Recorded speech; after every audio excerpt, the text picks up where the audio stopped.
I am delighted and really excited about a chat to welcome Cheryl Thompson to the podcast. Cheryl is a leadership coach. Welcome. Thank you. I'm smiling this much because we had a sneaky chat beforehand and we were laughing and having good fun. So that's why I already looked sort of really engaged. Oh, well, honestly, it's such a pleasure to have you here. And our off the pod chat, it was funny because Cheryl and I could have just chat. And then I was like, I better hit record. So it's going to be a good one. You have such incredible experience. Obviously, we're here to talk about neurodiversity and your recent diagnosis, but let's just kickstart. Can you give us a background about, obviously you're now a leadership coach, you have many hats, but what is your background? Financial services. So my first job was in a shoe shop, but that's not that was a part-time job. My first proper job when you become a alleged grown-up, I was a bank manager. So straight out of university, applied for a job, became bank manager. I'd worked in banks before I went to uni. My mum was in banking, so I'd always been around finance. And finance was always important to me, especially for women, because I don't think women take a good enough, forward enough role in their own finances, and they often gift away that power to someone else, and we need more women owning their own wealth. So it was always a real big interest for me, but it was always management, always leadership, and always working out what type of leader I wanted to be from the very start. And then also, and this is the geeky part of me, compliance and regulation.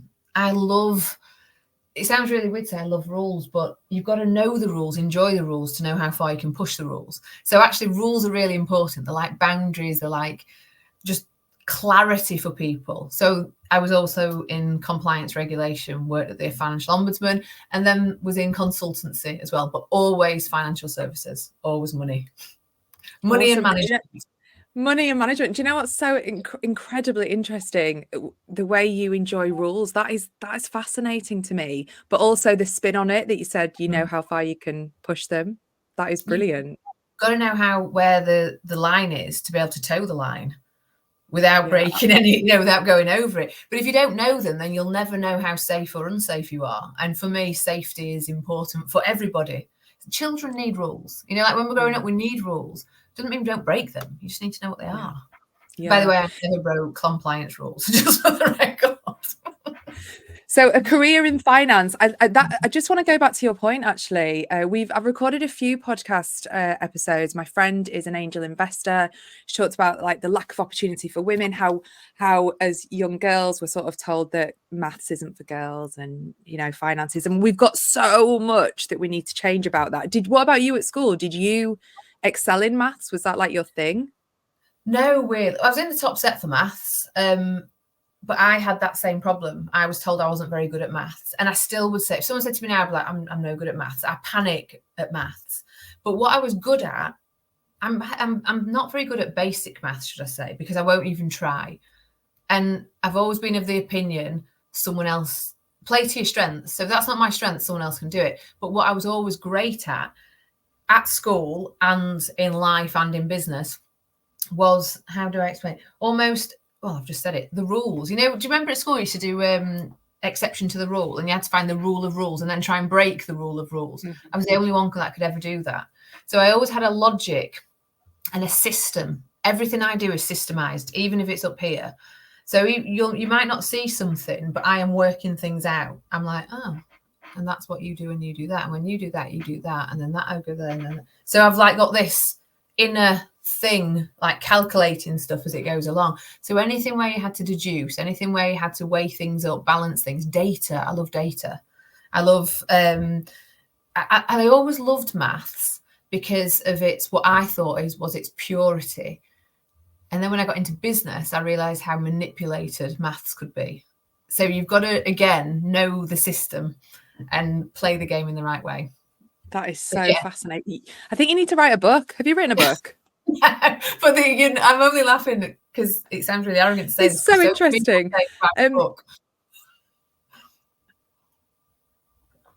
Sorry, I think we talked over. Yeah, we did. We definitely had a little blip. My Wi-Fi, I've just published another podcast today, and I had to say there's some tech nightmares in here, but we're just going to roll with it. So talk to me, leadership. It's funny for me, leadership. I don't, when you get asked questions on surveys, like, are you a natural leader? I'm always like a bit indifferent. I don't know, but you mentioned earlier that, that early leadership path and bank manager, and obviously your LinkedIn is brilliant, and I love your bio, coaching accidental managers into intentional leaders. That is brilliant. Talk to us. What does that mean? Well, to go back to your first bit about, when you said about asking, responding to surveys, are you a natural leader? My personal opinion is every single human on the planet is a natural born leader, because leading is leading ourselves. If you lead nobody else in your life, please lead yourself. And what I say to my stepchildren, because my stepson, who's the most gentle of souls, and he'll say, Cheryl, but I don't want to be a boss of anyone else. And I'm like, I don't want you to be a boss of anyone else, but I want you to be the boss of you. And my job is to show you how to be the boss of you. Because if you're not the boss of you, someone else will take that job like that. And then all you'll be is a follower all your life. I said, and how do you know what you want? How does that person know what you want? Only you know you really deeply. So start being self-led. So that's what I say to all people when they say to me, I couldn't be a manager. You already are, babes. You already are. You manage yourself. So it's that bit. And I think if you can manage others how you would manage yourself, or even better, because we tend to be quite bad about ourselves, quite self-critical. If you can manage people so well and care about their needs, then you'll be the best manager they've ever had. Most people manage to tasks or outcome. And that's, don't get me wrong, you need to do that, but you need to manage humans first. But then coming back to how are we, turning accidental managers into intentional leaders, we've got a problem in the UK with management. Years back, decades back, we used to be the epitome of service and management. People used to come from around the world to learn from us as managers. We didn't necessarily have products, we had services that we managed. And so people coveted these positions. They wanted to be in them. And somehow that's fallen away. We've stopped caring as much. And America and other places around the world are now taking over. So in the UK, what's happening is people just falling into positions because they're either good at what they did. So you might be a brilliant technical person. And someone goes, oh, you're great at that. Can you just manage these other 5 people to do that? And they're like, well, I know how I do it, but how am I meant to tell them how to do it? And then we've got legacy issues of poor management where they think, well, if I just sort of puff my chest out a bit and shout a bit and get mad when I don't get what I want, because I had a manager that did that when I was 20, surely that's what they want me to do. Or they go the opposite way and go, I never want to be that arsehole, so I'll be so nice and kind and just let them have whatever they want and never tell them anything horrible because I don't want to upset anyone. So they're all accidental leaders, people just winging it through life that have been good at one thing and have been given a role because of it. To be a good leader, you need to understand the human, not the technical aspect. It's things like, I hate this term, by the way, soft skills. It actually makes me want to pull out my insides. It's just such an undermining, delegitimizing way of describing a really powerful set of skills, soft skills. But it is those human-focused skills. Do you hear people? When you're talking to them, do you connect with them heart to heart? Do you look them in the eye? I mean, bear in mind, we're talking about neurodiversity here. I don't always look people in the eye and I don't always feel comfortable with it. But when someone's bearing their soul to me, I'll make sure I either look at them or I'll communicate that I'm not looking at them, but that's nothing about them. It's everything about me. And it doesn't mean that I'm not hearing them. So it's having that ability to be able to understand the human. And how many people get trained on that? None. Exactly. How many people get, sat down and go, I often speak to managers and they'll go, do you care about your team? And they go, what? Do you care about them? Do you care about the condition of them being human and safe and happy and fulfilled and doing their best? I think you want me to say yes. It's almost like they've never thought about that. I deeply care about everybody I work with or I don't work with them. And then the rest flows. When you care, the rest flows. But most people don't know what type of leader they want to be. They don't know what type of leader they don't want to be. They don't know how to get there. They've never even thought about leadership as a skill set. They've just thought about it as a job that I get paid for. So many people just want the title manager without knowing actually that it's a hard job and you get a lot of kick-ins with it and you have to make some very difficult decisions and you have to hurt people sometimes for the right reasons. People get hurt. But as long as you're doing it for the right reasons and you can explain that. So I turn these people and I make them conscious of their management. And some people at the end of it go, I don't want to do this. It's not for me. Good. Move over, go and do a job you love and let someone else do it. So it's about having an intention. And then from that place, by the way, I didn't ask at the beginning of this. Can I swear? Because I'm a bit sweary. Yes, you can. So then you know who the fuck you are, is basically what I was going to say. You know who the fuck you are and you can turn up as that person. No fear, no hiding, no threat. That's the type of people that I create. That I think there's so many people listening that will be like light bulbs for so many reasons. First of all, in my peer group in our 20s, you just want to climb those salary rungs, don't you? How can I earn more money? And then, like you say, you go for the title. But I don't think anyone stops to exactly what you've just said then. It sounds simple coming at it from the human approach, but I don't think anyone has ever really stepped back and thought about that, because we're so led by the career trajectory or getting on the next rung of the ladder. And I love that when you work with them, some of them say, nah, not for me, because you've opened their eyes up to what being a manager is. That is so brilliant. And the harm you can do if you don't care enough. Like, if you're not doing this for the right reasons at the right time with the right people, you will damage other people. We've all got scars of bad bosses, all of us. Now, do you want to be that person? Do you want to be a scar for someone else? Because that terrifies me, doing harm. The thought of doing harm to somebody because I just didn't have the courage to do the right career path. No, not for me. And it's funny because when I was in my 20s and got offered my first management job, which was before the bank manager, it was in the part-time. It wasn't part-time, but it was before I went to university. They didn't know I was saving up to go to uni, and they offered me 2 promotions. I worked on counter, and they said you can either go to be a bank manager or you can go to be an independent financial advisor. And this company was ahead of it. It was way back when. And I was basically being offered 90 grand when I was 24, and I resigned. Wow. And my dad fell out with me for years. He was like, what? And I went, if I'm that good, I'll get a job after uni. But I remember I took what I said I would do is I resigned, but I gave them a long notice and I said I will work for a period of time. And I remember thinking, I earn loads of money already doing things my way, not having to care about other people's targets, not having to care about whether they've gone on lunch at the right time, not having to care about what the performance review looks like. I can just serve myself. Why would I take a management job? And so I became intentional. I literally did a SWOT analysis on the job I've got and the job where I could be going. And so for me, it wasn't ever about the money and getting more and more money, because I turned that down. I was willing to walk away from the money. Money can trap you. That's what you've got to be careful of. Money's great. It's wonderful. But if it traps you into a job that you hate, then it's actually not worth having. You've got to have that liberation, that human liberation, and be able to go for what's right. And actually trust yourself that you can earn the money doing what you love. Don't self-sabotage by putting yourself into a box. But I remember sitting and doing this SWOT analysis of both jobs. And what I realised was money was out of the question. That didn't matter. But I could add so much value by teaching people things and modelling behaviour and empowering people and unshackling them and giving them their what they loved, because fun was always really important to me. Don't turn up for 8 hours and have the worst time ever. Laugh, be silly, respect each other, understand each other. And that's what I did before I left. I taught them how to do that. And I told them I will be leaving. So this won't be on me, but this is on you. You need to learn how to do this for yourself and then take that wherever you go. Yeah, that is honestly, it's so interesting. And I love that you did the SWOT analysis. Did anyone tell you to do that, or did you just think of that? No, I'm just a geek. I've always been a geek. I'm always like a balancer and working things out and comparing things and analysing things. I'm just a bit of a weirdo.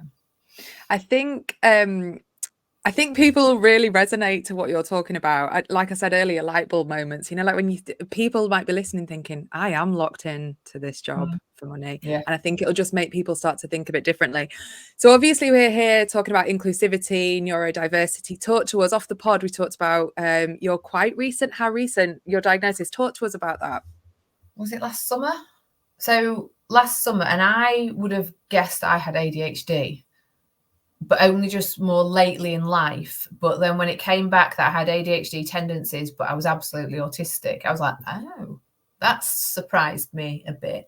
And I still think I have ADHD, even though they said tendencies. I'm like, I don't think you're right. 2 psychiatrists, I'm telling them they're wrong.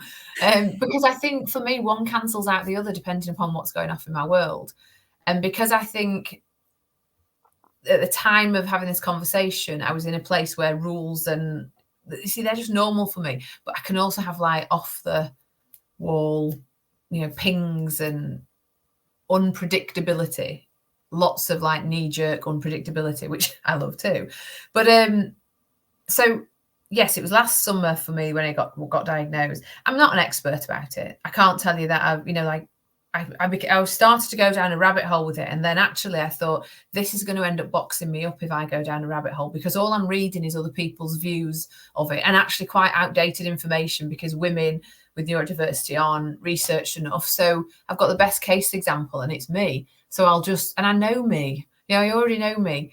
So I refrained from going down a rabbit hole with it intentionally.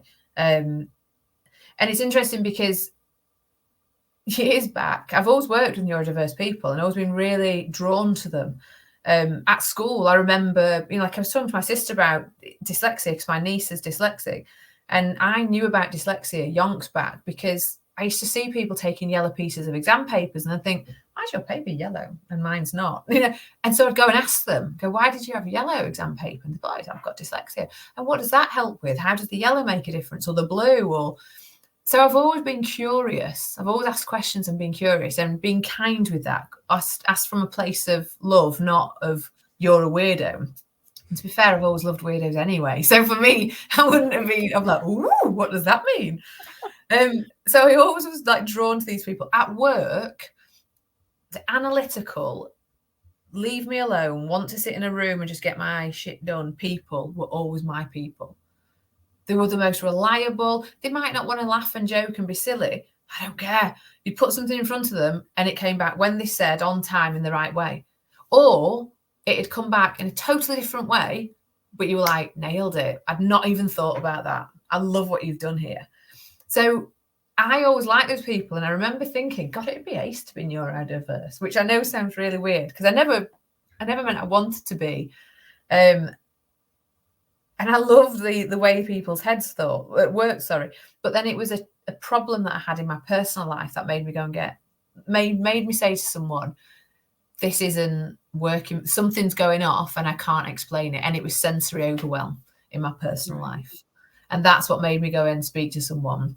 And then when it all tumbled out, all the things that I think are amazing, and I think I said this before we pressed record, so I'm just going to say it again, all the things that earned me a shed load of money in my whole life, when we talked it through, it was basically they were all my autistic traits. So my understanding the rules, understanding systems, building my own, building them for me, helping you understand you so you could build your own. How could we come together with our unique systems so we could make a collective of systems that worked for everybody? All of that, timing things. I'm obsessed with timing things. Like, how long did it take to do that? I wonder if there's a different way we could do it so we could do it quicker. What would we lose if we did it quicker? You know, all of that apparently is my autistic side of things. Processes, system, building things, improving on them. If they're not broken, don't fix them as well.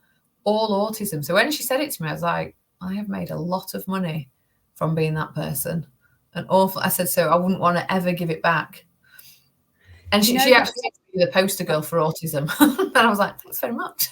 Well, she literally took the words out. I was like, that is your superpower. And you literally, because we're having these conversations and we have like outreach with colleges and schools and unis. And it's kind of like, how can we have these honest conversations to inspire people and realize that it can be their superpower? And I just love that line. It's made me a shed ton of money. I mean, how good is that? And when you talk with your analytical mind, it makes me think, God, I wish I was more like that. Like, how incredible that your brain works in that way. Can we do it in a different way? How long did it take you? I'm fascinated by that. Have you always been like that? Yeah, always. As long as I can remember anyway. I mean, if my sister was here, she's my older sister, I would say she's like crazy like that. Really, really, like everything. She can't sit in the house without going, why has nobody designed something that does that? I always say to her, if she'd followed one of her ideas, and the difference is she took a different career path, and was a scuba diving instructor for years, just went off, you know, so for a decade was out. If she'd stayed and just took one of her ideas seriously and followed it through, I truly believe she'd be a ridiculous millionaire, more billionaire, because she comes up with some things that then 6 months, a year, 2 years later, someone follows through on. And I'm like, you came up with that. You should have done that. So I suppose the difference is, I think what can be challenging when you've got that kind of mind is knowing which thread to follow. And sometimes that can become overwhelming. I know that, like I say, with my sister, this incredible woman, intelligent, intuitive, thoughtful. She hasn't followed a thread yet because she's probably got that much going off. And that's the challenge, isn't it? It's being able to go, I'm going to take a punt on this. And if it doesn't work, I'll try another one, but I'm going to shut those 10 out, or 100, depending on, and this one. And it's true. It's funny saying this one. I've always got about 10 things on the go at once. You know, 10 stuff at work, I would be like that. But you've got to find your own capacity limit. And I know what mine is. If I go over that, everything breaks. But it's all about knowing yourself and not letting someone else tell you who you are or shame you for who you are. Because when you've got a brain that works differently to the vast majority, people tell you you're wrong. They'll tell you you're weird. And somehow you've got to find it in you to just almost like let it just, all right, mate, you know, and just keep going. I think that was what was different for me. I didn't care for other people's opinions. I was all right with or without you. And when we're thinking about workplaces, because obviously this is becoming, you know, topical. We're having these open conversations that we weren't having years ago. Same with women's health, you know, the same. No one talked about it, everyone just got on with it. How can workplaces start to recognize, understand it, and see it as a superpower and get more neurodiverse people in? The thing is I think they've already got the neurodiverse people in. Those neurodiverse people are just pretending not to be. So they're all there. They all exist. They're just hiding, or they don't even know it themselves. But what I always say is, if you're going to be a human-focused leader, which is actually the first place where I come from, not neurodiversity, then neurodiversity doesn't even, don't get me wrong, it does need to be talked about, but it shouldn't need to be talked about because we'd all care about our individuality. And your individuality and your differences. Something I push all the time is we wouldn't be having world wars and issues if we all respected and loved differences instead of being afraid of them. So what typically happens in 80s and 90s management is we just wanted more of the same. So that's why people had biases and they recruited for who looked like them and who felt like them. But actually what we need to do is go, I don't need to have another 10 of me. That would be painful to have another 10 of me. Wouldn't it be wonderful to have one of you and one of you and one of you, and work out how you bring those people together? But often it starts in school and parenting when we just swap one person out for the other, where they just tell us to be ultra compliant with sameness. We just want the sameness, and we don't. So actually what I would say to businesses is your neurodiverse people already exist, but you're just limiting them, you're shackling them because you only allow them to be the same as the person next to them. And it's spending so much energy of theirs trying to work out how to be the same as something they don't even understand. That's unreasonable. So how about just unshackling and letting people be who they are and creating safety, psychological safety? But that doesn't have to be neurodiversity. That could be it's just human. That's the thing. It does need talking about, but it doesn't need to be the be all and end all. You just need to let people be who they are. Yeah, and that leads me to my next question was, you know, how can managers support neurodiverse individuals? But you've answered the question because of your human approach. That then comes out because if you're looking after the human in your team, then that relationship, I guess, grows. And do you think individuals then feel, if they're managed in such a way, you know, the approach that you take, do you think that they're more open to share if they're neurodiverse? Yeah, I think they would. There's two things I wanted to answer here, though. But what I just wanted to quickly jump on with people having the courage to share about their neurodiversity. I'll be really quick. I was in a Starbucks. I don't go to Starbucks anymore, but I was in I'm boycotting Starbucks. But months ago, years ago, I was in a Starbucks, and the woman behind the counter, I could hear her getting told off by a manager, and it was really inappropriate because we could all hear. And this girl just clammed up. So when I went to give my coffee cups back, I said, "Are you okay?" And she was like looked shocked. I said, I overheard that, but I didn't need to try. It was blatantly loud, intentionally loud. are you okay? And she ended up just tumbling. Actually, I keep getting told off for being late, but I've got ADHD. And I said, does your manager know you've got ADHD? Absolutely not. I can't tell her. And I went, legally, you can tell her. It's a protected characteristic. I said, it's Equality Act 2010. I said, you can tell her. I said, and actually, they need to respond to you. It's almost saying, I'm in a wheelchair, but I can't tell anybody, because what if they treat me differently? They can't. They can only treat you fairly according to your needs. And I said, and I know this. I said, I just want you to have the safety that actually you'll be more protected if you go and explain about this condition, whether it's self-diagnosed or doctor diagnosed. Please go and sit down and speak to her. And she was like, I can't believe it. So even having this conversation with somebody, and I said, and then just make sure you're okay. I said, that should never have happened, and feel, if it happens again, have the courage to say, do you mind if we have this conversation in private? You know, that's okay. But so often people think that they're a burden or they're a problem, or they're going to get legal, you know, they're going to get sacked. You can't. And if you are, you've got a real good legal case to go and do something about it.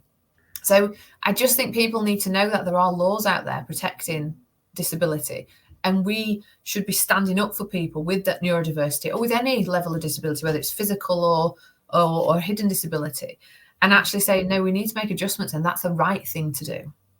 That's the right thing to do. It's not oh God, I've got to do this. It's the right thing to do. So I think people need to know that they are more empowered than they realise they are. And I can't even think what the other thing was I was going to say, so don't mind that one. Don't worry, that story was just bloody amazing. You probably changed her life forever. Just having that reassurance and someone asking if she was okay, like literally tugged at my heartstrings, because it's all right not to be, as we know, but you just passed on that nugget of information, which will change her whole career and life. I emailed Starbucks as well. I emailed awesome. afterwards. I didn't say anything derogatory or whatever, just said I observed a situation, and I think you need to think about working with your managers more about, that's what I was going to say, by the way, how to actually manage people is human first, and the way you do it is having curiosity and interest. So you don't have to have all the answers, but you can just say, tell me more about you. Tell me more about what makes you tick. Tell me why you walk into this building instead of the one across the street. You know, why did you pick this job? Did you just fall into this job? You know, just talk to them. You don't need to have any answers. You just need to have an interest in the person sat in front of you. That's how we get people talking. So you go into company. I mean, I bet they're all like having those I keep going on about light bulbs, but I bet they're like, oh, we've not been doing this. Oh, that's how you do it. Do you have a lot of that when you're in these companies?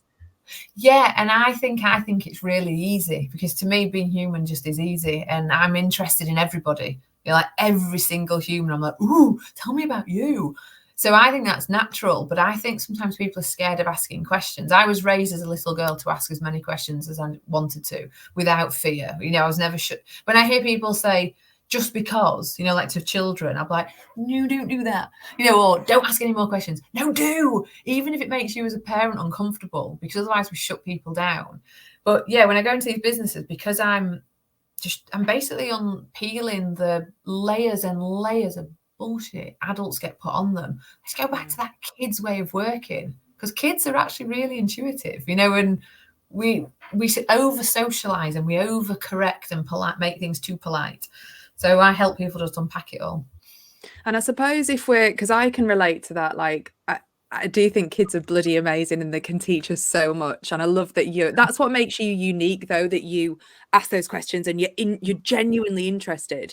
But I do think, you know, when you look at bureaucracy or whatever's going on in organizations, if there's been this approach or way of working where it's all shut down and, you know, you've just got to tick a box, you can see how companies must almost get stuck in a rut, like this is our culture and this is how we work. So you going in to unpack that with them must be really transformative. It's powerful. Yeah. And it's vulnerable as well. It's quite scary. And often why businesses don't do it is because they don't manage time well enough. Because I'm a program director by trade, so project management and working on lots of different work streams, lots of things going at once is my skill set, and building things. And what I always say is you need to factor in People always condense time and go, oh, we can get that done in 5 days. You can't, mate. You just, even if you can, why do that? Because then we'll have this process of reevaluation. And so you've always got to manage time better and understand the skill set, understand the experience level of your team. And I always say build more fat in than people build in, because people are trying to impress you. So just stick, like if someone says 5 days, I'll go, okay, and put another 2 days in it, because it allows them to mess up then. And actually failing, messing up, tripping up is incredible as long as you've got time to recover from it. And we don't build in that time where we go, okay, so how did it feel when you got that wrong? Horrible. Yeah. Where did you feel it? In my stomach. I thought I was going to be sick. Mm-hmm. Do you want to feel like that way again? Shit, no. Right. Okay. So let's look at where it went wrong. Let's look at all the things we could have done differently. Let's look at all your spheres of control. And then let's make sure that next time you know what to do differently, so you never feel that way again. How would you want to feel instead? How would you feel if it had all gone right? And so having all those coaching conversations with our team is a natural part of leadership. And if we're not doing it, we're not leading, we're dictating. But that is what all managers and leaders should be doing, helping people evaluate who they are, what they do, why they do it, and how they can do it differently, so it impacts them and their workplace better. Sorry, go ahead. No, I'd finish. You go. I think this is so interesting because we have loads of different age ranges that we work with, but for those in early career, I think this is so fascinating, because I didn't know what made a good manager. I know what made a shit manager, but for people listening in their early career, knowing what makes a good manager and the way you're describing, I mean, this is simple stuff, asking someone how it felt and how do they want to feel next time. I think for people listening in their early career, understanding what's good and what's not good, and asking for a decent manager or saying that they're not being managed properly is really powerful. And also people listening that are managers, like, hello, wake up. This is the approach that you need to take. Yeah. So just really quickly, because I know we've got to wrap up soon, how has your diagnosis affected, like, obviously you've got your own coaching business and you're smashing it. You've had an impressive career today. You've earned amazing money. How has the diagnosis affected, like, where you're going and where you want to take your business? It's interesting because I'm still discovering that. I'm still in an exploration part of that, and I go up and down with how I feel about it. Some days I think I wish I'd never found out, which is weird, because actually now I make so many accommodations, self-accommodations. So if I wear headphones most of the time, because hearing is a real sensory problem for me. And touches, a lot of sensory things, actually, and I always had them, and I always accommodated them, and I never apologized for them. So where I would sit in an office happened. So I'm going to sit here with my team, and people are, oh, I want to sit there. Not happening. That's where we sit. And I was really, because I knew I couldn't be in the middle of stuff, I had to have a back against a wall. I had to have, and it was all to do with this sensory overwhelm, so I could reduce things coming at me. I didn't have anything behind me. I don't like stuff like that. But now I almost know what it is. I'm like, oh, it's because of that. I've almost sat into it more and gone, well, that's right. I've almost allowed it even more. Or at the beginning I did. And now, like, I don't know where my loops are. The little loops that you put in your ear. I'm almost permanently having them in. So when I walk around, I've got them in because I want everything to be just a bit smaller. So at first I was a bit, this is not good. I feel like I'm almost becoming more autistic because of the diagnosis. But in fairness, that was just temporary. I think that was just a leveling thing, like where you just working stuff out. So how it's actually impacted me. If I'm honest, it hasn't changed the way I saw other people, because I've always seen people as individuals. I've always valued differences. I've always respected them. It's recorrected what I thought autism was. I thought I knew what ADHD was, and I think I was right. Autism, I was still from the Rain Man era, where I was like, well, I can't count loads of sticks on a floor or whatever. So it's helped me go, oh, and the amount of people I speak to when they go, you're autistic. You don't even seem a bit autistic. And I'm like, and then when I tell them things that they just don't see, even friends, good friends have gone, oh shit, did you have to do that? I'm like, yeah. 10 minutes before I come in, like, I will leave the coffee shop and have to sit in the car for 10 minutes because I am, that was a big thing, or I physically shut down. Like I almost shut things down in my head, and I can still smile and do all this because I'm masking, like, you know, but things have shut down inside me because too much will overwhelm me. And all I'll do is leave. I'll just walk, you know, just like, I'm off. So it's helped me understand things. It's helped me understand other people, I would say. It's helped me understand the condition more. I never had a problem with, like I say, neurodiversity. So it's not like it's helped me love more or whatever, because I was always respectful. And I also think that I want to help other people in leadership, because I think there's more leadership, more leaders with, I would certainly say autistic leaders. And I think there's this sort of thing that we have to hide it because we'll get treated in a certain way, because autism's, you know, people go, well, it's a disability, isn't it? I don't want to admit I've got a disability. Well, no, it's just a difference. So it's just a difference. And if we're afraid of differences, then we shouldn't be in leadership, because leadership's about bringing in differences. So I think it just needs rebranding maybe a bit. Mm-hmm. And any tips for anyone that's listening that either maybe they think they are neurodiverse, maybe they're scared to do a test, maybe they're in that state. You got any tips for anyone listening? I would pretty much say if you think you're neurodiverse, you probably are, because most people don't go. Most people that are neurotypical don't go, I think I'm neurodiverse. Why would it even come into your head? But if you have, then I would go and speak to someone. And sometimes trauma can get confused with neurodiversity as well, a trauma response. So I think if you think you have, it's always worth talking to somebody. And actually, like I say, I've been I'm a very successful person in business, in friendships, in personal relationships. And I am told that I am autistic. I am autistic. I believe I've got ADHD as well. It has never held me back. But you've got to have the courage to work out who you are, and have the courage to walk alone if you need to. You never will. There's too many humans to ever walk alone. But don't just stick to the world that you had. I think we get raised in this school environment, in this job environment, where we think there's nothing beyond that. There's a whole fucking world beyond it. You've just got to step out. And actually, you'll never feel more safe and loved when you actually meet your sort of, you know, people call it your tribe or whatever, but people with commonalities, you know, who turn up in different ways, but with similarities. I think that's really powerful.